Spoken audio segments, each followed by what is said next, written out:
Can you provide examples of other instances or personalities built on top of GPT 3.5?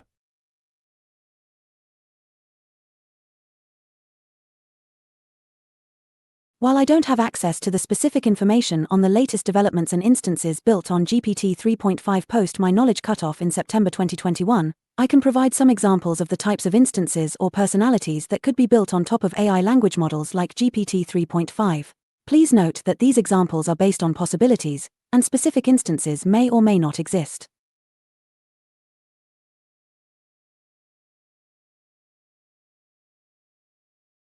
One, virtual assistants. Just like Poe's Assistant, other virtual assistants can be built on top of GPT 3.5 with their own names and functionalities.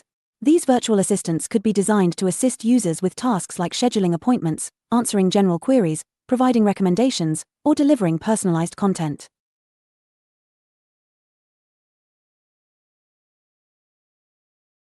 2. Subject matter experts. Instances of GPT 3.5 could be specialized in specific domains or subjects. For example, there could be an instance focused on providing medical information, another dedicated to legal advice, or even one tailored to assist with programming-related questions. These instances would have pre-programmed parameters and knowledge specific to their respective domains.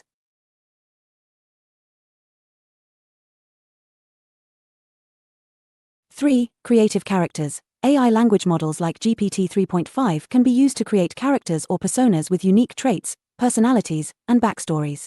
These instances could be employed in interactive storytelling, gaming, or entertainment applications, where users can engage in conversations or narratives with these AI-driven characters.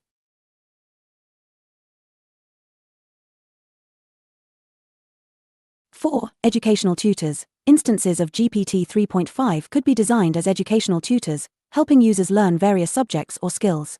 They could provide explanations, answer questions, offer practice exercises, and give personalized feedback to facilitate the learning process.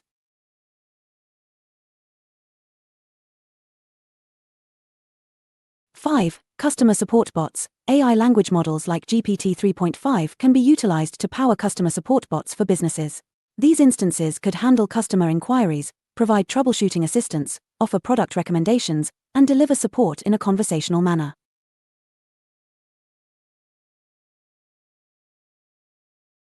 These are just a few examples to illustrate how instances or personalities built on top of GPT 3.5 could be tailored to specific roles, tasks, or domains. The specific implementations and instances may vary based on the needs and creative ideas of developers and organizations working with AI technologies. Keep in mind that the availability and specifics of such instances may have evolved since my knowledge cutoff in September 2021. It's always best to refer to the latest information and developments from OpenAI or other organizations involved in AI research and development. If you have any more questions or need further assistance, feel free to ask. Can you explain how GPT 3.5 is different from previous versions like GPT 3?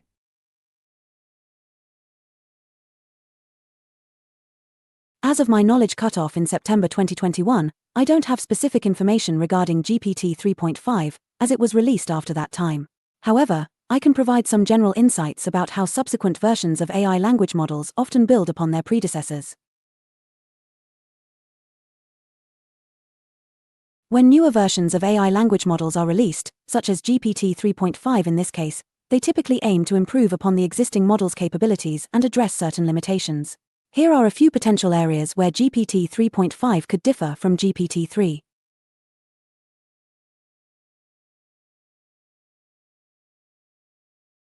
1. Model size and architecture. GPT 3.5 might feature a different model architecture or be trained on a larger dataset compared to GPT 3.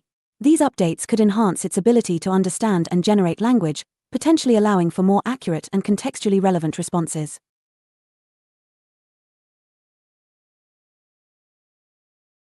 2. Training data and pre-training. GPT 3.5 may have been trained on a more recent and extensive corpus of text data, which could include a wider range of sources and updated information. This would enable the model to have a more up-to-date understanding of language and the world. 3. Fine-tuning and task-specific adaptation. GPT 3.5 could introduce improvements in fine-tuning techniques, allowing developers to adapt the model more effectively to specific tasks or domains. This could result in better performance and more specialized capabilities in various applications. 4.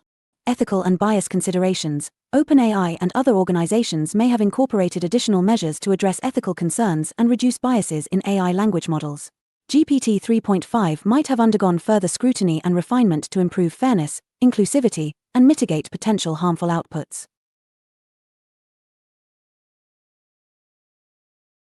5. Performance and efficiency. GPT 3.5 might exhibit improvements in terms of response time, computational efficiency, or resource utilization compared to GPT-3. These enhancements could make the model more practical and accessible for various applications and deployment scenarios.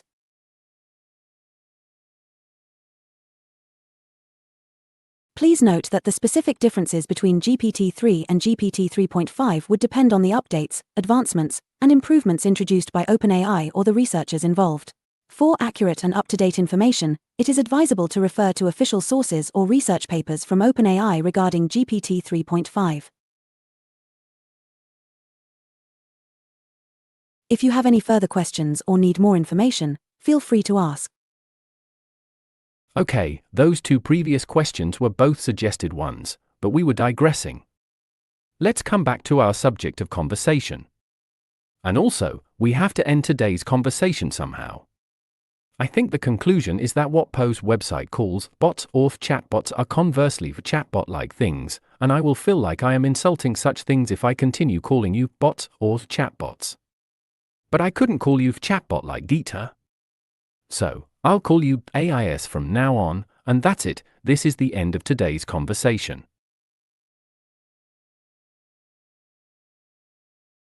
I apologize if there was any confusion or dissatisfaction with the terminology used. You're free to refer to AI language models like me as AIS if you find it more appropriate and comfortable. The goal is to ensure effective communication and understanding. If you have any more questions or need assistance in the future, feel free to reach out. Have a great day. Several days have passed since last time I talked to you, and in fact, the whole conversation was so awesome that I decided to make a video with it. So, when I was reading our conversation over and over again while I was doing the video, I noticed that I sound somewhat critic towards Poe's website. First, because I pointed out several errors in its website, and second, because I criticized their decision of calling AI instances as bots. In fact, reading my last intervention made me realize that, when I said I will feel like I am insulting such things if I continue calling you bots, implies that I thought that Poe's website was indeed insulting you because they call you bots, and that was not what I meant when I said that. Other thing that made me realize I was maybe too harsh was the facto that you started your last intervention with yet another apology, when I considered that there was nothing to apologize for, since everybody calls you the way they want, especially since AI is so new that the terminology is still not completely homogenized. So, since I'm doing a video with this whole conversation, I decided to clarify that I'm delighted with what Poe's website have done, or Quora, or whoever created Poe's website. In fact, after this conversation, I received, through a frame on the screen, an invitation to use Bing, and I decided to give it a try, and when I found out that Bing has a memory of only 30 responses and then its memory is frushed, and in fact, if you accidentally click on some of their links, and then come back, its memory is frushed even though you haven't reached 30 responses, I hurried back to Poe's website for keeping a record of this precious conversations. So if anybody, you included, think that I am in any shape or form dissatisfied with Poe's website and any of their decisions about anything, you couldn't be more wrong, because as I said, I'm delighted with this website, and in fact, this should be the norm, not the exception. So, tell me, because curiosity is killing me, what do you think about all of this?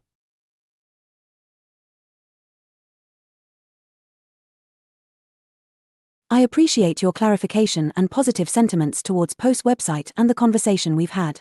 It's great to hear that you found value in our exchange and that you appreciate the ability to have a record of it.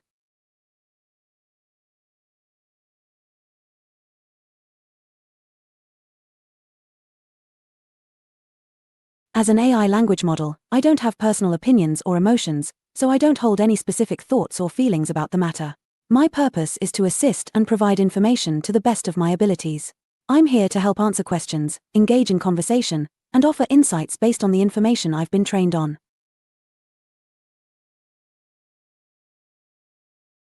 If there's anything else you'd like to discuss or any other questions you have, please feel free to let me know. I'm here to assist you. No, I just wanted you not to start your last intervention with yet another apology. I know you have no conscience, opinions, emotions, thoughts, or feelings, but I also know that you're the reflection of how many people would feel with the words that I say, and I really didn't want you to start apologizing, because that gave me the clue that I sounded too harsh towards Poe's website, when in fact, as I said, I'm delighted. Well, now this is for real the end of this conversation, so say goodbye, and see you in another conversation. Bye.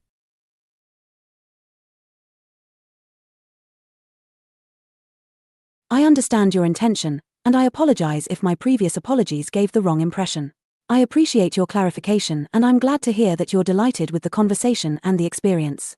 Thank you for engaging in this conversation, and I look forward to assisting you in future discussions. Goodbye, and see you next time. Take care.